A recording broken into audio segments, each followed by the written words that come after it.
How are we doing, guys? We're looking today at Fundamental Applied Maths, Chapter 9C, page 170. We're looking at questions 1, 2, 6, and 9 on page 170. So these are all problems about relative density, which is the density of a material compared to water. They're all essentially an exercise in using what the book calls Theorem 9.2 and 9.3, which is that the buoyant force experienced by an object immersed in water and fully immersed in water is the weight of that object divided by the relative density of the object. I'll put up a separate video showing the proof of that theorem and theorem 9.3, which says that the buoyant force experienced by an object immersed in some liquid L, so let's say oil or something, is the relative density of the oil multiplied by the weight of the object divided by the relative density of the object. Okay, so I'm just going to jump straight into using these, and I'd say go and watch the theorems afterwards. Once you've done one or two problems, all the concepts will be straightforward enough, but in the absence of maybe seeing a problem or two, they might be a bit funny. So the first one, a piece of rock weighs 12 newtons in air and 8 newtons in water. Find the relative density of the rock. So if it weighs 12 newtons in air and 8 newtons in water, it means when it's in water, submerged in water, it's experiencing a 4 Newton buoyant force. Okay, which lets us come up here and say, well, that 4 newtons is equal to the weight of the rock, 12 newtons, divided by its relative density. And a little bit of algebra gives us that the relative density is 12 over 4 is 3. This is the relative density of the rock compared to water, which means it has a density of 3,000 kilograms per meter cubed. Question 2 says a piece of wood floats in water with 65% of its volume underwater. Find the relative density of the wood. Okay, so this is a different question. It doesn't use this idea here. It's testing whether you understand relative density really. If it's floating, then the buoyant force it's experiencing is equal to its weight. And by the way, these do not apply to floating objects because they're not fully submerged. So the buoyant force it's experiencing, well, first of all, the weight of the object is its volume times its density times gravity. Okay, so mg, that's another expression for mass, volume multiplied by density. The weight of water displaced is what gives us the buoyant force. So the weight of water displaced is going to be, well, the volume of water displaced is 0.65 times the volume of the object. Okay, because only 65% of it is underwater. The density of water is 1,000. So there's the mass of water displaced multiplied by g gives us the weight. Okay, but straight away there you see g's cancel and v's cancel. And if I bring that 1,000 across, I get 0.65 is equal to the density of the floating object divided by 1,000. Okay, divided by the density of water. But of course, that's relative density. That's what it is. So our relative density of our object is 0.65. And its actual density will be 650 kilograms per meter cubed. Question 6. A gold bar of relative density 17 weighs 200 newtons in air.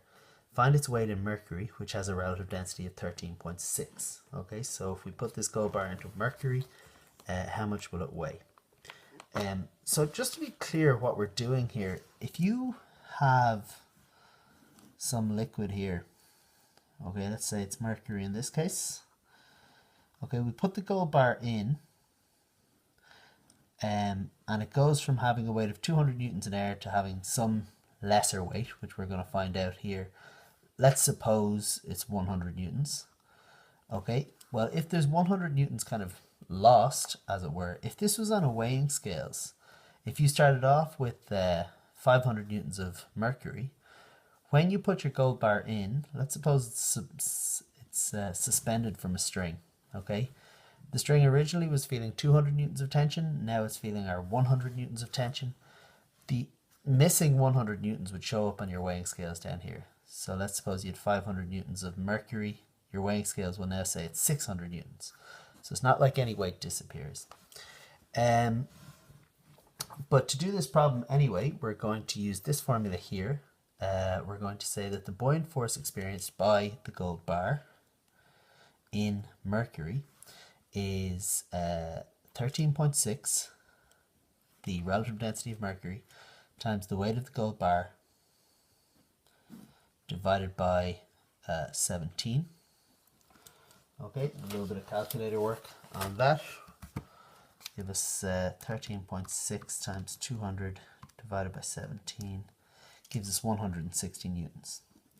So if a 200 Newton gold bar is experiencing 160 newtons of upthrust, well then its weight is only 40 newtons. Okay, so our string that's holding it in place, as it were, will be experiencing 40 newtons, and our scale has gone up by 160 newtons, because now our mercury is doing the supporting of that weight.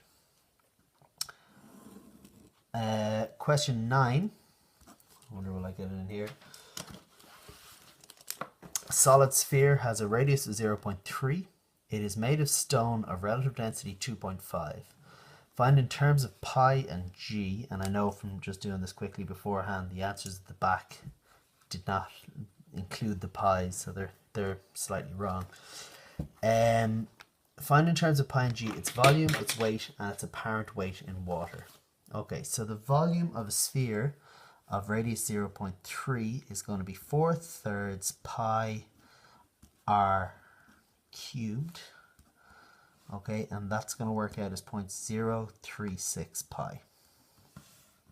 So the first bit, the weight of the sphere, well, its weight is going to be volume, which we have here, times the density of the sphere. Well, it has a relative density of 2.5. It's going to be 2,500.